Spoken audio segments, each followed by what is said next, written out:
Wrapper വേടൻ എന്ന ഹിരൺദാസ് മുരളിക്കെതിരായ ബലാത്സംഗ കേസിൽ പരാതിയിൽ പരാമർശിച്ച സുഹൃത്തുക്കളുടെയും മൊഴിയെടുക്കും.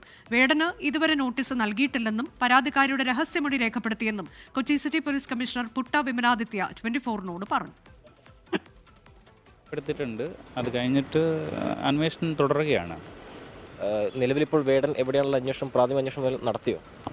നമ്മളത് നോക്കിക്കൊണ്ടിരിക്കുകയാണ്. നമ്മൾ ഇതുവരെ നോട്ടീസോ മറ്റോ ഒന്നും കൊടുത്തിട്ടില്ല. സുഹൃത്തുക്കളെ ചോദ്യം ചെയ്യുന്ന അതിലേക്ക് വല്ല നോട്ടീസോ അങ്ങനെ എന്തെങ്കിലും കാര്യങ്ങൾ ചെയ്യും. ഉടനെ തന്നെ ചോദ്യം ചെയ്യാൻ വിളിപ്പിക്കലൊരു പ്രൊസീജിയറിലേക്ക് കടക്കും. അല്ല, അടുത്ത ഇൻവെസ്റ്റിഗേഷൻ നടക്കണമല്ലേ, നടത്താൻ അതിൻ്റെ ആവശ്യമുള്ള കാര്യങ്ങൾ ചെയ്യാം. നിതിൻ അംബുജൻ വിശദാംശങ്ങളുമായി. നിതിൻ, രഹസ്യമൊഴി രേഖപ്പെടുത്തി.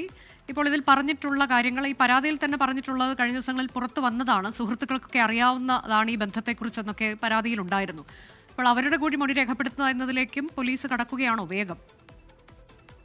അനുജ, അങ്ങനെ തന്നെയാണ്. ഒരു അന്വേഷണം വേഗത്തിൽ തന്നെ ഒരു നടപടിയിലേക്ക് കടക്കാൻ ഒരുങ്ങുകയാണ് പോലീസ്. നിലവിൽ ഇതുവരെ വേടന് നോട്ടീസ് നൽകിയിട്ടില്ല. പരാതിക്കാരിയുടെ രഹസ്യമൊഴി ഇതിനം തന്നെ രേഖപ്പെടുത്തിയിട്ടുണ്ട്. രഹസ്യമൊഴി പകർപ്പ് ലഭിച്ച ശേഷം തുടർ നടപടികൾ സ്വീകരിക്കുമെന്നാണ് ഇപ്പോൾ നിലവിൽ പോലീസ് വ്യക്തമാക്കുന്നത്. തൃക്കാക്കര ACPയുടെ നേതൃത്വത്തിലാണ് അന്വേഷണം നടക്കുന്നത്. നിലവിലത് ഇൻഫോ പാർക്ക് SHOയ്ക്കാണ് അന്വേഷണ ചുമതലെങ്കിലും തൃക്കാക്കര ACPയുടെ നേതൃത്വത്തിലാണ്, മേൽനോട്ടത്തിലാണ് അന്വേഷണം പുരോഗമിക്കുന്നത്. എന്തായാലും വേടനെ ഉടനെ വിളിപ്പിക്കും എന്ന് തന്നെയാണ് പോലീസ് വൃത്തങ്ങൾ നൽകുന്ന വിവരം.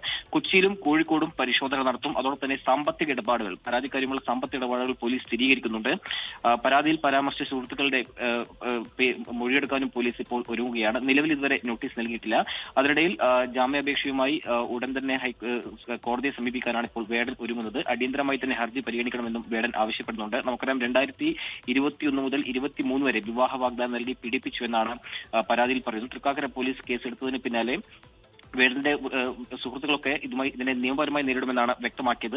അതോടൊപ്പം തന്നെ ബന്ധം തുടർന്നതുമായും 4 വട്ടം ലൈംഗിക ചൂഷണത്തിന് ഇരയായെന്നാണ് പ്രധാനമായും മൊഴിയിൽ വ്യക്തമാക്കുന്നത്. ആ ഒരു പശ്ചാത്തലത്തിൽ ഗുരുതരമായ ഒരു പരാതി തന്നെയാണ് വേടനെതിരെ ഉയർന്നിരിക്കുന്നത്. സ്വാഭാവികമായിട്ടും ആ ഒരു നിലയിൽ തന്നെ വേഗത്തിൽ ഹൈക്കോടതിയെ സമീപിച്ച് ജാമ്യത്തിനുള്ള നീക്കങ്ങൾ എന്തായാലും വേടനെ ആരംഭിച്ചിട്ടുണ്ട്.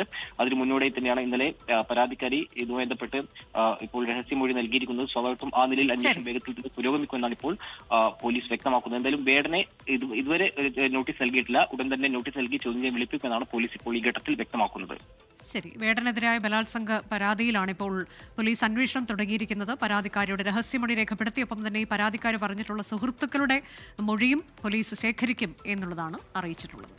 ലോകത്തെവിടെയായാലും ഏത് സമയത്തും 24 വാർത്തകളും ഓഗ്മെന്റഡ് റിയാലിറ്റി പാക്കേജുകളും എക്സ്പ്ലെയിനറുകളും വിശദമായി കാണാൻ ഞങ്ങളുടെ YouTube ചാനൽ നിങ്ങൾക്ക് സബ്സ്ക്രൈബ് ചെയ്യാം.